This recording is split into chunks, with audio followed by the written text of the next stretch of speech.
At Barcelona's Sagrada Familia Cathedral, the soundtrack was not of chiming bells, but of banging pots and pans on neighbouring balconies. This is the traditional protest of Catalonia's independent supporters.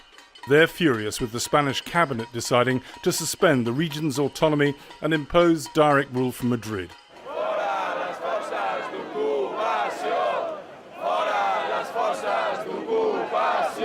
Out with the forces of occupation, chanted protesters outside an office of Spain's central government in Barcelona, as the Madrid government's intentions were made plain. I am very happy that a lot of people are going out in the street. We will not stop. Do not forget that, for example, the American independence wasn't legal. All independence, by definition, is illegal.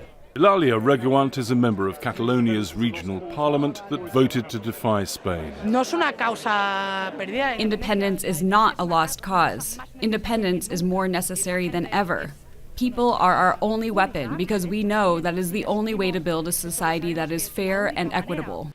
The last time Europe witnessed a major country breaking apart was in the early 1990s, when Yugoslavia disintegrated in a series of wars that left 20,000 dead in Croatia and more than 100,000 killed in Bosnia. Now, those countries had to fight for their independence. Catalonia is different. It doesn't have a standing army, and as far as anyone knows, it doesn't have a secretive paramilitary organisation like the IRA.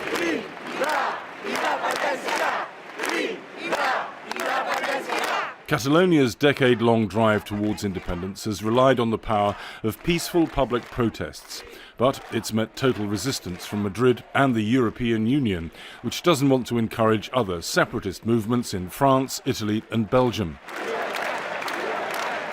This week, Spain's detention of two leading independence activists on sedition charges fueled Catalan anger. Núria Simon, a tour guide in Barcelona, is among protesters who claim the future of democracy is at stake. As a Catalan, I feel very mistreated from the Spanish government. It's nothing against the country, it's nothing against our neighbors in Spain, it's nothing against the people, it's against the Spanish government. They've crossed a red line 1, 2, 3 times again. We tax much more than the rest of Spain. There is no freedom of expression nowadays.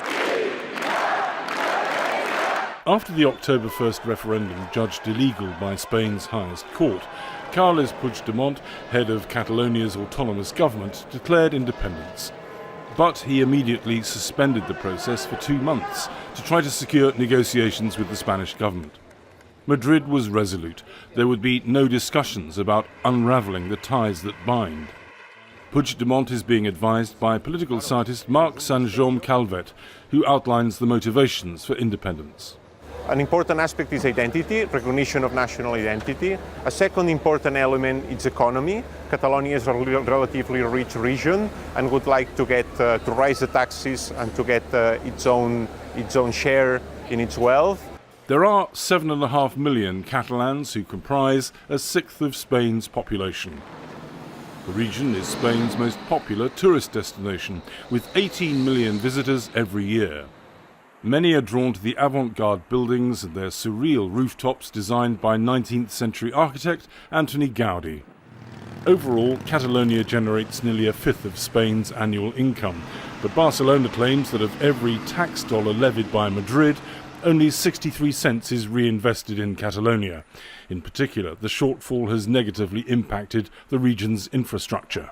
The Catalan institutions have been asking for a long time for a new arrangement, new constitutional arrangements, allowing Catalonia to be recognized as a nation, allowing Catalonia to have a new financial system, and to get more powers in international sphere. The Catalan government should show to the world that Catalonia wants to be a country and wants to be a partner to the other European countries. Then there's the hangover of history. During the 1930s civil war, left-wing Catalonia was the last part of Spain to fall to fascist forces led by General Francisco Franco, an ally of Adolf Hitler. As Spain's dictator, Franco wreaked vengeance by outlawing the Catalan language, removing cultural institutions, executing opponents, and imprisoning 20,000 people. The language and civil rights were only restored after Franco's death in 1975, but bitterness lingered. Current attitudes of the Spanish government remind to some Catalans to this Franco period. Built on such a legacy, Catalonia's independence movement is dividing friends and families. Nuria Lopez Ontiveros, an English teacher, and her husband Santiago, a publishing executive, have 2 children and are on opposite sides of the debate. We are going rapidly towards disaster, and I feel very, very powerless to stop it. All we can do is try to show the world our will to be independent in the most peaceful possible way. I think it's suicide, it's economical suicide. I think it's absolutely worth it. I would love my children to live in a world with less barriers, no more. So for me, independence, Brexit, the Catalonian independence, the Basque independence movement, everything that creates more reasons to be separated conceptually is a step backwards for me. The first thing is respect. Respect towards our language, towards our culture, towards our tradition, because they are being systematically attacked. And this is not the one thing that has starting to happen in the last few weeks. This has been happening for years. They really talk about how things are going to be better. And when I look around, I see the quality of life here is really, really good. There's uncertainty, there are dangers, of course there are. But I wonder what will happen to us if we remain now, at this point. I'm much more scared of that. Before the referendum, opinion polls suggested a majority of Catalans, like retired geography professor Juan Antonio Melendez, favoured unity with Spain. Many Catalan people are so worried. They have already transferred their assets to banks outside of Catalonia. There is a real fear of a bank freeze. This is very important for people who have their whole life savings, old people who saved for their pension and don't want to lose it. Uncertainty over how independence might affect the economy has led to 700 companies, including Catalonia's Caixa Bank, protectively moving their registered offices out of the region. Pro-independence organisations have urged account holders to withdraw their money from the bank to protest. Student Mark Torano was happy to oblige. We want to let the banks know that we don't agree with them taking the headquarters out from our country just because we want to declare independence. I'm not sure if this protest is going to work. I didn't take a big amount, but I think it's just a symbolic thing.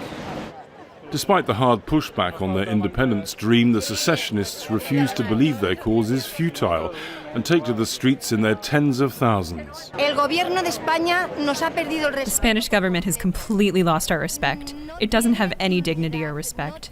They're worse than Franco, because Franco already died a long time ago, and we're supposed to have moved on, but nothing has moved on. We're even worse. Back in the cafe, husband and wife remain at loggerheads. The people who really advocate for independence, they are really fearless of the consequences, and they think at whatever cost. And I think that happens because we have lived in a very comfortable society, and we don't realize really what any cost means. I think at first it's going to be rough, but I think that in the long run it's going to be a positive thing for all of us. If we collect our taxes, not having to share them with the rest of Spain, I think we might be better off. This is Spain's most serious political crisis in 40 years, and today's developments are certain to trigger large demonstrations of the kind seen earlier this week. The cabinet decision has to be approved by the Senate, but with support in Madrid across party lines, that is likely.